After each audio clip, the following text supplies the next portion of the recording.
ये कहानी तब की है जब मैं ग्रेजुएशन कर रही थी। उस वक्त मेरी लाइफ में एक ऐसा वाक़या पेश आया था जिसे सुनकर आपको हैरानी ज़रूर होगी। लेकिन आज मैं अपने पति अयान के साथ हंसी खुशी अपनी ज़िंदगी गुजार रही हूँ। मेरा नाम सिमरन है। मैं एक मिडिल क्लास फैमिली से बिलोंग करती थी, जिस वजह से एक एवरेज फीस पर मिली हॉस्टल में अपनी ग्रेजुएशन कर रही थी। लेकिन एक दिन वह सातवीं लड़की थी जो आज इस हॉस्टल से गायब हो गई थी। मैं हैरान थी कि लड़कियों के घर वाले पुलिस स्टेशन में रिपोर्ट क्यों नहीं लिखवाते।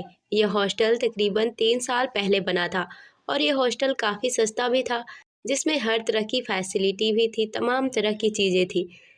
वह भी एक एवरेज फीस पर, जिसमें मिडिल क्लास की फैमिली के लड़की भी पढ़ना चाहे तो आराम से पढ़ सकती है। और इसी वजह से ज़्यादातर लड़कियां अपनी स्टडी के लिए इसी हॉस्टल का चुनाव करती थी। जो मिडिल क्लास फैमिली से बिलोंग करती वही इस हॉस्टल में रहने के लिए आती। लेकिन अचानक से उस हॉस्टल के बारे में अजीबो गरीब बातें निकल कर के आने लगी। कुछ लड़कियां इसी भूतिया और डरावनी जगह बताने लगी। वहाँ पर रहने वाली लड़कियों का कहना था कि इस हॉस्टल में एक लड़की का कत्ल हुआ था। अब वही लड़की एक एक करके सबको मार रही है। जिन लड़कियों ने इन बातों पर यकीन किया वह इस हॉस्टल को छोड़कर चली गई। लेकिन जिन लड़कियों के पास दूसरा कोई ऑप्शन नहीं था और ना इतने पैसे थे कि वह दूसरे हॉस्टल जा सकती है, वो मजबूरी में यहीं पर रहने लगी। इस हॉस्टल में आने से पहले मैं इस तरह की कोई भी बातें या कहानी नहीं सुनी थी। मैं यहाँ पर अपने एक कज़न के कहने पर आई थी। अभी मुझे यहाँ पर रहते हुए सिर्फ 4 दिन ही गुजरे थे कि अचानक एक लड़की गायब हो गई। लेकिन जब वार्डन ने कैमरे में चेक किया तो वह लड़की हॉस्टल में आते हुए तो दिखाई दी, लेकिन बाहर जाते हुए नहीं। और ना ही उसे किसी ने बाहर जाते हुए देखा। और फोटोज भी कैमरे में नहीं मिले। आखिर वह लड़की गई तो गई कहाँ। इस हादसे के बाद हॉस्टल की लड़कियां बहुत ज़्यादा डर गई थी। अब कोई भी लड़की रात को बाहर अकेले नहीं निकलती थी। मैंने अपनी रूममेट से पूछा, रोहिणी तुम्हें क्या लगता है इस सब के पीछे कौन है? मुझे तो पूरा यकीन है कि ये सब वार्डन करवा रही है। मुझे पहले से ही वार्डन की हरकतें कुछ ठीक नहीं लग रही। और तुमने देखा नहीं कि गायब होने वाली लड़कियों के घर पे कैसे वो कॉल करके बताती है कि वह अपने किसी यार के साथ भाग गई। और वह ये सब इसलिए कह रही है ताकि उनके घर वाले पुलिस में रिपोर्ट ना लिखवाए। तुम तो अच्छी तरह से जानती हो कि मिडिल क्लास फैमिली के पास एक इज्जत के अलावा और कुछ भी नहीं होता। इसी वजह से वह लोग अपनी बेटियों की दोबारा खैर खबर नहीं लेते और उन्हें अपने लिए मार देते हैं। अगर हमारे साथ ऐसा हुआ तो क्या हमारे घर वाले भी यही करेंगे? मैं परेशान होते हुए रोहिणी से पूछी। रोहिणी ने जवाब में कहा, जहाँ तक मेरा अंदाजा है ऐसा ही करेंगे। और मुझे लगता है कि ये सब के बारे में हमें अपने घर वालों को पहले से ही बता देना चाहिए, ताकि बाद में हमारे लिए कोई परेशानी खड़ी ना हो। मैंने कहा, तुम पागल हो क्या? अगर ये सब बात मैं अपने घर वालों को बताऊंगी तो हॉस्टल तो छोड़ो, वह मुझे यूनिवर्सिटी तक आने नहीं देंगे और मुझे हमेशा हमेशा के लिए घर में बिठा लेंगे। और ये मैं बिल्कुल भी नहीं चाहती। मैं पढ़ना चाहती हूँ, आगे अपना करियर बनाना चाहती हूँ। इन सब परेशानियों में फंसकर मैं अपनी ग्रेजुएशन अधूरी नहीं छोड़ सकती। तुम्हें तो पता है कि मैं यहाँ तक कितने मुश्किल से आई हूँ। मुझे पहले ही समझ जाना चाहिए था कि यहाँ पर ज़रूर कुछ न कुछ गड़बड़ है। जब वार्डन ने मुझसे 6 महीने की फ़ीस पहले ही पे करवा ली थी, लेकिन मैंने ये सोच कर फ़ीस पे कर दी कि चलो कम है, पे कर देती हूँ। 6 महीने तो अच्छे से निकल जाएंगे और एक सेमेस्टर भी कंप्लीट हो जाएगा और ज़्यादा खर्चा भी नहीं आएगा। और बाकी के समय मैं कोई जॉब भी कर लूँगी। लेकिन अब ना तो कोई जॉब मिल रही है और ना ही पढ़ाई हॉस्टल में ठीक से पढ़ पा रही हूँ। मुझे तो लगता है मेरा फर्स्ट सेमेस्टर का रिजल्ट ही मुझे ले डूबेगा। तुम सही कह रही हो, मेरे साथ भी कुछ ऐसा ही हुआ था। रोहिणी ने बेचारी से मुंह बनाते हुए कहा। बस अब यहाँ पर मेरा आखिरी महीना बचा है, उसके बाद मैं यहाँ से चली जाऊँगी। तब तक मुझे यहाँ से कोई गायब ना कर दे। फ़िक्र मत करो, तुम्हें कोई गायब करके अपना ही नुकसान करना क्यों चाहेगा? ये कहकर मैं हँसने लगी, लेकिन रोहिणी बड़ा-सा मुँह बनाकर रह गई। रात को मैं अपने बिस्तर पर सोने की कोशिश कर रही थी, लेकिन मेरी आँखों की नींद कोसों दूर थी। एक वजह शायद ये थी कि कल मेरा प्रेज़ेंटेशन था। मैं ज़िंदगी में पहली बार प्रेज़ेंटेशन देने जा रही थी और मेरा ग्रुप एक ऐसे लड़के के साथ बना था। वो कॉलेज का सबसे लफंगे आवारा कामचोर लड़का था और इसी वजह से मैं ज़्यादा परेशान थी कि ना जाने कल क्या होने वाला था। और वह लड़का जिसका नाम अयान था, वो अपना प्रेजेंटेशन कंप्लीट भी करके आने वाला था या नहीं। कहीं उसकी वजह से मेरे जो नंबर मिलने वाले थे वो भी कट ना जाए और मेरी स्कॉलरशिप चली जाए।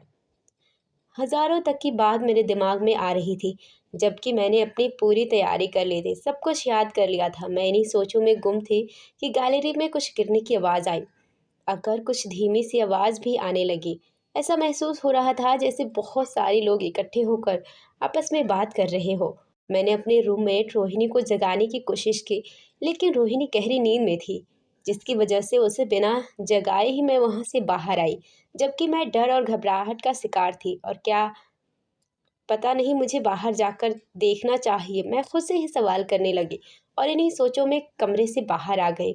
मैंने देखा गैलरी में अंधेरा फैला हुआ था, जबकि अक्सर रात को गैलरी का बल्ब जला रहता था और वार्डन ने रात के वक्त गैलरी का बल्ब बंद ना करने को सख्ती से मना किया था कि अचानक मेरी नज़र गैलरी के कोने में खड़ी वार्डन पर गई, जो फ़ोन पर किसी से बातें कर रही थी। फ़ोन की लाइट वार्डन के चेहरे पर जा रही थी, उसके चेहरे पर परेशानी के भाव थे। अचानक रूम नंबर 9 का दरवाज़ा खुला और एक लड़की चिकराते हुए अंदर से बाहर आई। थोड़ी देर बाद उसी के साथ एक और लड़की चिकराती हुई बाहर आई, जो उससे लड़की को संभालने की कोशिश कर रही थी। ऐसा लग रहा था जैसे उन्हें नशे की दवाई दी गई हो और वह मुश्किल से चल पा रही थी और अपने आप को संभालने की कोशिश कर रही हो, लेकिन नाकाम हो जा रही थी। ये देखकर मुझे कुछ गड़बड़ का एहसास हुआ और मैं जल्द ही थोड़ा पीछे हट गई। अब वार्डन उन लड़कियों से बात करने लगी और थोड़ी देर बाद वह तीनों वहाँ से चली गई। अब मुझे सीढ़ियाँ उतरने की आवाज़ आने लगी। जब मुझे यकीन हो गया कि वह सीढ़ियाँ उतर गई हैं, तो मैं भी उनके पीछे-पीछे सीढ़ियाँ उतर कर नीचे गई। तब तक वार्डन और वह दोनों लड़की दरवाजे से बाहर जा चुकी थी। थोड़ी देर बाद मुझे गाड़ी की आवाज़ आई। मैं समझ गई थी कि जो कोई भी थे अब उन लड़कियों को वहाँ से लेकर जा चुके थे। अब मुझे पूरा यकीन हो गया था कि ये सब वार्डन ही करवा रही है। अब मुझे किसी भी तरीके से वार्डन को पुलिस के हवाले करवाना था। मैं वही गहरी सोच में डूबी हुई थी कि जब मुझे अपने पीछे किसी की मौजूदगी का एहसास हुआ। मैंने डरते-डरते पीछे मुड़कर देखा तो मेरे पीछे वार्डन खड़ी थी। मैं इतनी गहरी सोच में थी कि वार्डन सीढ़ियाँ चढ़कर मेरे पास कब आई, ये मुझे पता ही ना चला। तुम यहाँ पर क्या कर रही हो इस वक्त? वार्डन ने मुझे सख्त लहजे में पूछा। मेरा तो दिल किया कि मैं वार्डन के मुंह पर ही उसकी पोल खोल दूं, लेकिन इसमें मेरी ही नुकसान थी। मुझे नींद नहीं आ रही थी, इसीलिए वॉक करने के लिए बाहर निकल आई। मैंने आम से लहजे में वार्डन को जवाब दिया। वार्डन कहने लगी, लगता है तुम्हें अपनी जान प्यारी नहीं है। मैंने तुम लड़कियों से कितनी बार कहा है कि तुम रात के वक्त ऐसे अपने कमरे से बाहर मत निकला करो, लेकिन लगता है तुम्हें मरने का कुछ ज़्यादा ही शौक है, तो फिर मैं क्या कर सकती हूँ। ये कहकर वार्डन वहाँ से चली गई। मैं नफरत से वार्डन के पीठ को घूरे जा रही थी और ये सोचने लगी कि ये किस किस्म की पत्थर दिल औरत है। मैं सोचने लगी कि अब किस तरह से वार्डन की हकीकत सबके सामने लाऊं, क्योंकि मैं ये अकेले सब कुछ नहीं कर सकती थी। ये सब करने के लिए मुझे किसी और की भी ज़रूरत पड़ती। मैंने सोचा मैं रोहिणी को इस सब के बारे में बताती हूँ और अपने प्लान में शामिल करूँगी। अगली सुबह मैंने रोहिणी को वार्डन के बारे में सब कुछ बता दिया। जब मैं रोहिणी को ये सब बता रही थी तो रोहिणी मुझे अजीब सी नज़रों से देखने लगी थी। थोड़ी देर के बाद उसकी आवाज़ गूंजी। मैंने कहा था ना, ये सब ये वार्डन ही करवा रही है। पूरे फसाद की जड़ वही है। मैंने कहा, हाँ तुमने कहा था और मुझे तुम्हारी बातों पर अब भरोसा हो गया है। अब बताओ कि आगे हमें क्या करना होगा।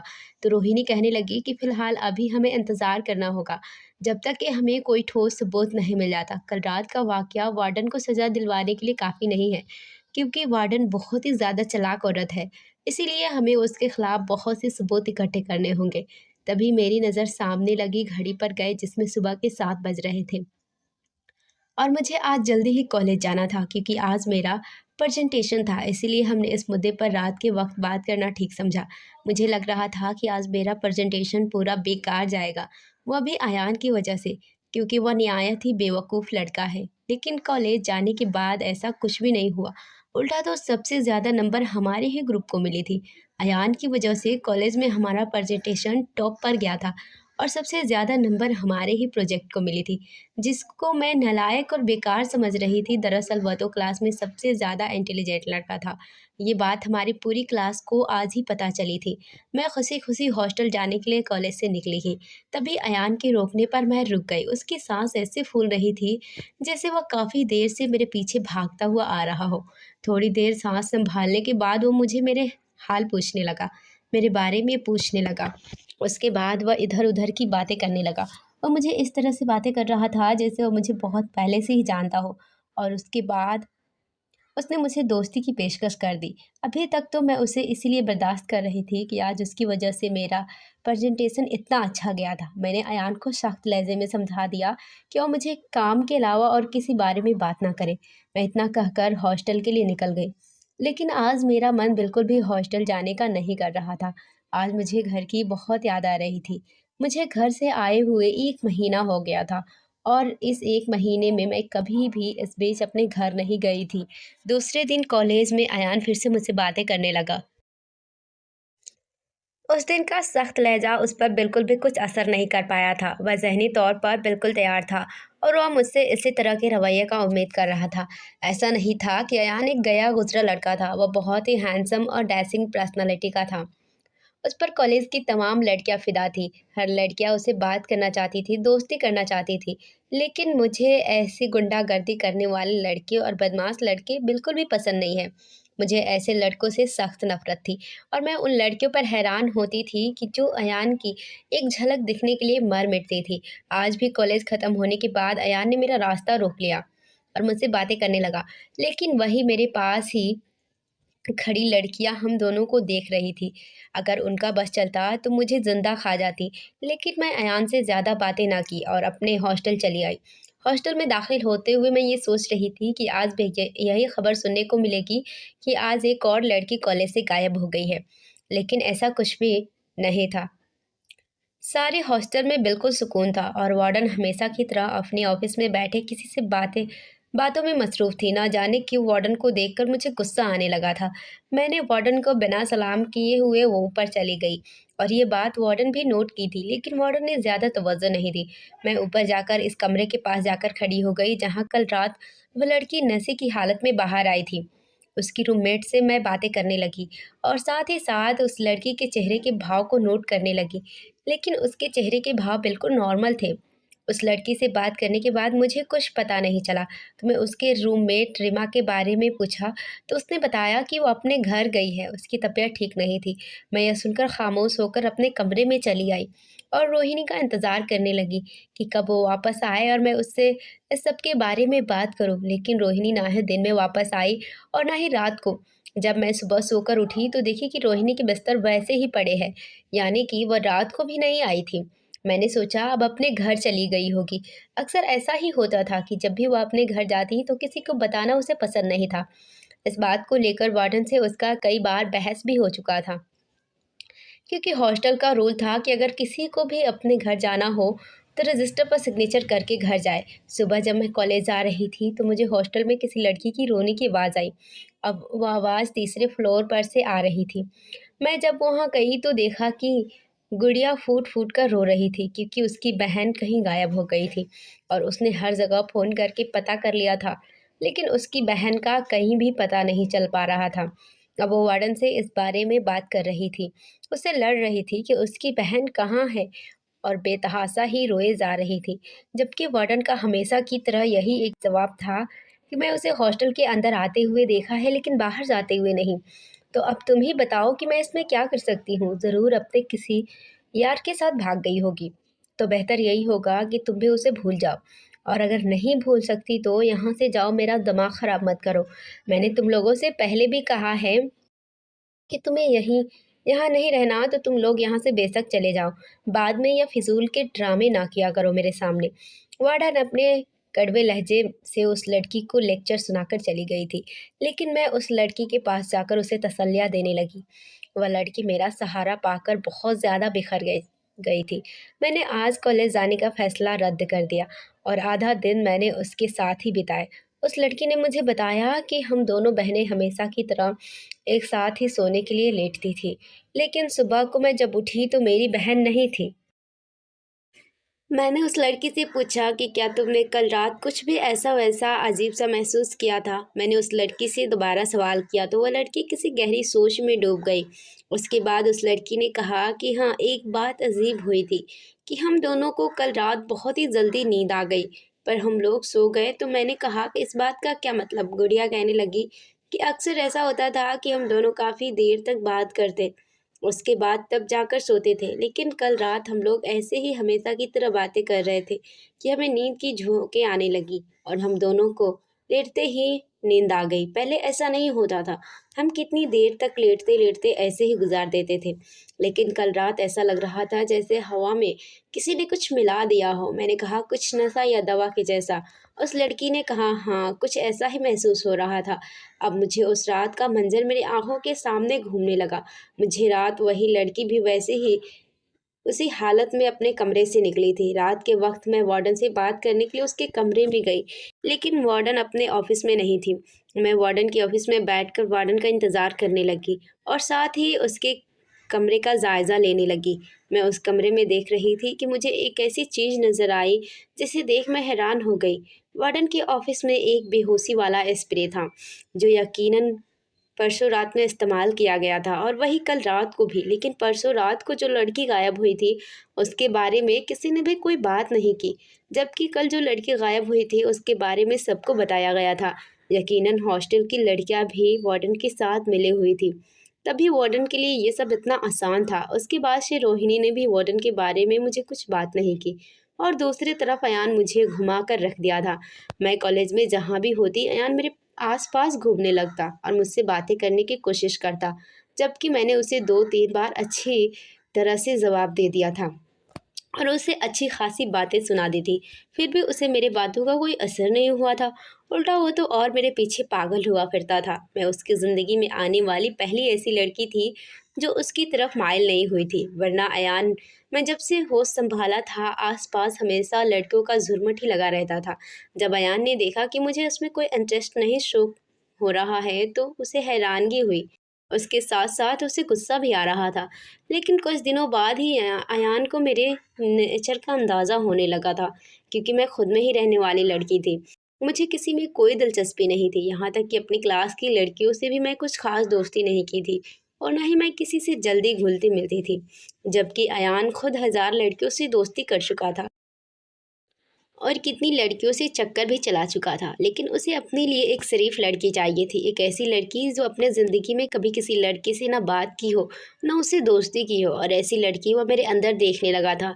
इसीलिए अब मुझे पाने की कोशिश करने लगा और आहिस्ता-आहिस्ता मुझे चाहने भी लगा। मेरी मासूमियत उसे पसंद आने लगी। पहले वो सोच रहा था कि मुझे अपने जाल में फँसाएगा और फिर मेरे साथ वक़्त गुज़ारेगा और मुझे छोड़ देगा। लेकिन कुछ ही दिनों बाद उसे ये एहसास हो गया कि मुझे अपना दिल दे बैठा है और एक दिन मुझे रोक कर मुझे अपने हाले दिल बयाँ कर दी। मैंने भी उसकी बात बहुत ही ध्यान से सुनी और उसे बहुत ही अच्छे तरीके से समझा दिया कि मैं यहाँ पर क्या करने आई हूँ। मैं यहाँ पर पढ़ाई करने आई हूँ, ना कि इन सब चक्करों में पड़कर अपनी ज़िंदगी बर्बाद करने। और मैं ये सब नहीं कर सकती। अगर तुम्हें सच में मुझ में इंटरेस्ट है या मुझसे सच्ची मोहब्बत करते हो, तो मेरी पढ़ाई ख़त्म होने तक इंतज़ार करो। और मेरी पढ़ाई 3 साल तक है। जब तक मेरी डिग्री नहीं मिल जाती, तब तक मैं किसी से भी कोई ताल्लुक़ नहीं रख सकती। मुझे लग रहा था कि अयान ये सुनकर मना कर देगा, क्योंकि कोई पागल ही होगा जो इतना ज़्यादा इंतज़ार करेगा। लेकिन यहाँ पर मैं गलत थी। अयान मेरी बात मान गया और मुझे तंग करना भी छोड़ दिया।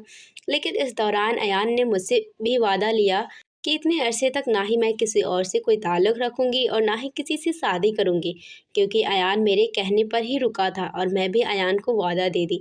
उसके बाद से ना चाहते हुए भी मैं अयान के बारे में सोचने लगी और आहिस्ता-आहिस्ता मैं उससे बातें भी करने लगी। अब मुझे अयान से मोहब्बत होने लगी थी। पहले ना ही मैं अयान से बात करती थी और ना ही उसे इस बात की इजाज़त थी कि वो मुझसे बात कर सकता है। लेकिन अब आहिस्ता-आहिस्ता हम दोनों में बात होने लगी। फिर हम दोनों में नंबरों का एक्सचेंज हुआ। उसके बाद से मैं अक्सर रात को सोने से पहले अयान से बात करती थी। उसे अपने पूरे दिन के हाल बताती कि आज मेरा दिन कैसा गया। ये सब मेरे लिए एक नया-सा तजुर्बा था, लेकिन अयान के लिए ये सब आम बात थी। अब हम दोनों के फाइनल्स करीब आ रहे थे। मैं फाइनल के बाद यही नौकरी करने को सोच रही थी, क्योंकि अगर मैं घर चली जाती तो मेरा अयान से बिल्कुल भी कॉन्टैक्ट ख़त्म हो जाता और ये सब मैं बिल्कुल भी नहीं चाहती थी। क्योंकि अब मैं अयान से दूर नहीं रह सकती थी और दूसरी तरफ अब तक हॉस्टल में 5 लड़कियां गायब हो चुकी थी और उनका कोई पता नहीं चला था और ना ही मैं वार्डन के खिलाफ कोई सबूत इकट्ठा कर पाई थी। एक रात मैंने देखा कि वार्डन एक लड़की को यूं ही बाहर लेकर जा रही थी। अब मैंने इस बारे में अयान से बात करने को सोचा, लेकिन मुझे घबराहट हो रही थी उसके बारे में सोचकर, क्योंकि उसने मुझे पहले दिन ही बता दिया था कि अगर तुम्हें कोई भी परेशानी हो तो सबसे पहले तुम मुझे बताओगे। और इस बीच इतना कुछ हो गया था और मैं यहाँ अयान से कुछ भी नहीं कह पाई थी। अगर आज ये सब कहती तो ज़रूर मुझसे नाराज़ होता और मुझसे बात भी करना बंद कर देता, लेकिन अब मैं कर भी क्या सकती थी। जब मैं अयान से बात कर रही थी तो मैंने अयान से कहा कि अयान, अगर तुम नाराज़ ना हो तो मुझे तुमसे एक बात करनी है। ये बात सुनकर अयान थोड़ा-सा उदास हो गया था। मैंने उसे पहले दिन से लेकर अब तक जो कुछ भी हुआ था वह सब कुछ बता दिया कि कैसे हमारे हॉस्टल से लड़कियां गायब हो रही है, और जब उन सब लड़कियों के पेरेंट्स वार्डन से सवाल करते हैं तो वार्डन उन्हें ये कह देती है कि आपकी लड़की किसी के साथ भाग गई होंगी। लेकिन मैं खुद कई बार वार्डन को कई लड़कियों को ले जाते हुए देखा है। उन लड़कियों की हालत ऐसी होती है जैसे उन्हें नशा किया हो, और मैं वार्डन के ऑफिस में बेहोशी का स्प्रे भी देखा है। मेरी बातें सुनकर अयान परेशान हो गया। अब अयान को मेरी फिक्र होने लगी थी कि कहीं ऐसा ना हो कि मुझे किसी किस्म का नुकसान पहुंचे। उसने मुझे फ़ौरन से कहा कि मैं इस हॉस्टल से निकल जाऊं, लेकिन मैंने उसे अपनी मजबूरी बताई। कहा कि मैं हॉस्टल की फ़ीस दे चुकी हूँ, अब मैं यहाँ से नहीं निकल सकती और ना ही किसी और हॉस्टल में जा सकती हूँ, क्योंकि मेरे पास इतने पैसे नहीं हैं कि कहीं और जाकर एडमिशन करा सकूँ। वैसे कहा कि तुम पैसों की चिंता मत करो, जितनी जल्दी हो सके तुम यहाँ से किसी भी तरह बाहर निकल जाओ। लेकिन अब मैं खुद यहाँ से बाहर नहीं जाना चाहती थी। मैंने फैसला किया कि मैं यहाँ से जब तक नहीं जाऊँगी तब तक कि वार्डन को सज़ा नहीं दिलवा देती, तब तक मैं यहीं रहूँगी। दूसरी तरफ रोहिणी कई कई दिन हॉस्टल से बाहर रहने लगी थी। अब मैं उसे इस बारे में पूछा तो कहने लगी कि इस शहर में मेरे चाचू आए हुए हैं, जो अक्सर बीमार रहते हैं। उनकी कोई बच्ची नहीं है और चाची में अब इतनी हिम्मत नहीं रही कि घर की काम भी करे और चाचा का भी ख्याल रखे। इसीलिए मैं घर का काम करने के लिए और चाचा का ध्यान रखने के लिए चाचा के घर चली जाती हूँ, ताकि काम में चाची का हाथ बटा सकूँ और चाचा का भी ख्याल रख सकूँ। मैंने रोहिणी से वार्डन के बारे में दोबारा से बात की तो रोहिणी ने कहा, पहले मुझे इन सब मामलों से निपट लेने दो, उसके बाद हम वार्डन के बारे में सोचते हैं। ये सुनकर मैं खामोश हो गई। अगर रोहिणी का प्रॉब्लम ख़त्म होने का इंतज़ार करने लगी। इस बीच मेरी और अयान की 2 बार लड़ाई हो गई थी, क्योंकि अयान किसी भी सूरत में मुझे इस हॉस्टल में नहीं रहने देना चाहता था। लेकिन मैं यह हॉस्टल नहीं छोड़ना चाहती थी। मैं अयान की बात नहीं मान सकती थी और ना ही अयान का एहसान लेना चाहती थी। इन दिनों मैं काफ़ी गुस्से में रहने लगी थी। आते-जाते मैं वार्डन को ऐसी नज़रों से घूरती कि मेरा बस चलता तो मैं वार्डन को ज़िंदा ही निगल जाऊँ। और आज रात भी मैं अकेली ही थी और रोहिणी भी नहीं आई थी और मुझे अकेले नींद नहीं लग रही थी, और ना जाने क्यों आज मेरा दिल भी घबरा रहा था। मैं उठी और अपने जानने वाले के रूम में चली गई। उसकी रूममेट भी काफ़ी दिनों से घर गई हुई थी, जिस वजह से वो भी अकेली थी। उसे जाकर मैं बातें करने लगी और मैं उसी के रूम में सोने का फ़ैसला किया। हम दोनों काफ़ी देर तक बातें करते रहे कि अचानक मुझे अपना बैग याद आया। मैं उठकर अपना बैग लेने के लिए जैसे ही कमरे में जा रही थी, मैंने अपने कमरे से किसी को निकलते हुए देखा। ये देखकर मैं साइड में हो गई। वह कोई लड़की थी और एक काले कलर का शॉल ओढ़ रखा था और हाथ में वही बेहोशी का स्प्रे। देख मुझे समझते देर नहीं लगी कि ये लड़की मेरे कमरे में क्या करने आई थी। वह लड़की सीढ़ियों की तरफ चली गई और मैं मोबाइल निकालकर किसी को कॉल करने लगी। मैं सावधानी से उसके पीछे गई और दीवार से लगकर खड़ी हो गई। उस तरफ कम ही कमरे थे, कमरा कम हॉल था, क्योंकि वहाँ की सब लड़कियाँ अपने घर को गई हुई थी। मैं भी अपना मोबाइल निकाला और रिकॉर्डिंग ऑन कर दी। थोड़ी देर बाद उस लड़की की आवाज़ मेरे कानों में गूंजी, जिसे सुनकर मेरे पैरों तले ज़मीन निकल गई। वह लड़की कोई और नहीं बल्कि रोहिणी थी। वह किसी से बातें कर रही थी कि मैंने सिमरन के कमरे में स्प्रे कर दिया है और थोड़ी देर बाद वह बेहोश हो जाएगी। उसके बाद तुम आकर उसे अपने कमरे में ले जाना। मुझे अपने कानों पर यकीन ही नहीं हो रहा था कि ये रोहिणी है। उस दिन एक और राज से पर्दा उठा कि इस काम में वार्डन अकेली नहीं है, बल्कि रोहिणी भी उसके साथ है। बल्कि वार्डन तो मजबूर थी, ये सब रोहिणी के कहने पर कर रही थी, और असल खिलाड़ी तो रोहिणी थी। ये सब सुनकर मेरा सब जिस्म पसीने में सराबोर हो चुका था और मैं डर के मारे कांप रही थी। वो बात करके सीढ़ियों से उतरकर नीचे चली गई और मैं तेज़ी से अपने कमरे में आई और अयान को फ़ोन लगाने लगी और अयान को कॉल करके सब बता दिया और उसे यहाँ पर पुलिस के साथ आने के लिए कहा। अयान ने मुझे तसल्ली दी और मुझे फ़ोन पर ही बने रहने के लिए कहा। थोड़ी देर बाद हॉस्टल के बाहर पुलिस की गाड़ियों की आवाज़ आने लगी। ये सुनकर रोहिणी परेशान हुई। उसकी परेशानी तब बढ़ी जब पुलिस हॉस्टल के अंदर आ गई और आते ही पुलिस पूछताछ करने लगी। उसकी थोड़ी देर बाद में भी वहाँ आ गई और वह रिकॉर्डिंग ऑन करके पुलिस को सुना दी, जिसमें रोहिणी लड़की भेजने की बात कर रही थी, जिसे पुलिस ने सिर्फ वार्डन को नहीं बल्कि रोहिणी को भी गिरफ्तार करके ले गई और हॉस्टल को भी सील कर दिया। 2 दिन बाद पुलिस ने भी वार्डन और रोहिणी से सच उगलवा ली। रोहिणी लड़कियों को यहाँ से गायब करती थी और आगे उनकी स्मगलिंग करती थी। और जिन लड़कियों के माँ बाप से वार्डन ये कहती थी कि उनकी लड़कियाँ अपने यार के साथ भाग गई, और उसके बाद रोहिणी इस बात की गवाही देती थी और खुद उन लड़कियों का दोस्त बताकर उन्हें अपनी तरफ से झूठी कहानियाँ बनाकर उनके पेरेंट्स को सुनाती कि वह लड़कियां किस तरह के लड़कों की मोहब्बत में गिरफ्तार थी। मुझे अभी तक यकीन नहीं आ रहा था कि यह सब रोहिणी ने किया था, क्योंकि मैं रोहिणी को एक बहुत ही अच्छी लड़की समझती थी और उस पर आंख बंद करके भरोसा करती थी। उस दिन के बाद से मुझे एक बात समझ में आ गई थी कि जो जैसा दिखता है वैसा होता नहीं है। उसके बाद मैंने अपना हॉस्टल भी बदल लिया और किसी दूसरी जगह पर शिफ्ट हो गई। फाइनल के बाद मैं जॉब करने लगी। इस दौरान अयान मेरे साथ साथ ही रहा और कुछ अरसे बाद हम दोनों ने घर वालों की मर्ज़ी से शादी कर ली। और हाँ, आज हम अपनी लाइफ बहुत अच्छे से जी रहे हैं। दोस्तों, उम्मीद करती हूँ ये कहानी आपको पसंद आई होगी। अगर पसंद आई है तो वीडियो को लाइक करें, नए हैं तो चैनल को सब्सक्राइब करके बेल आइकन को प्रेस कर दें, ताकि अगली वीडियो की अपडेट सबसे पहले आपको मिले। और एक प्यारा सा कमेंट ज़रूर करें और अपने दोस्तों में भी शेयर कर दें, ताकि इस कहानी का आनंद वो भी उठा सके। और हमें सपोर्ट ज़रूर करें, क्योंकि हमें आपकी सपोर्ट की बहुत ज़्यादा ज़रूरत है। पूरा वीडियो देखने के लिए धन्यवाद।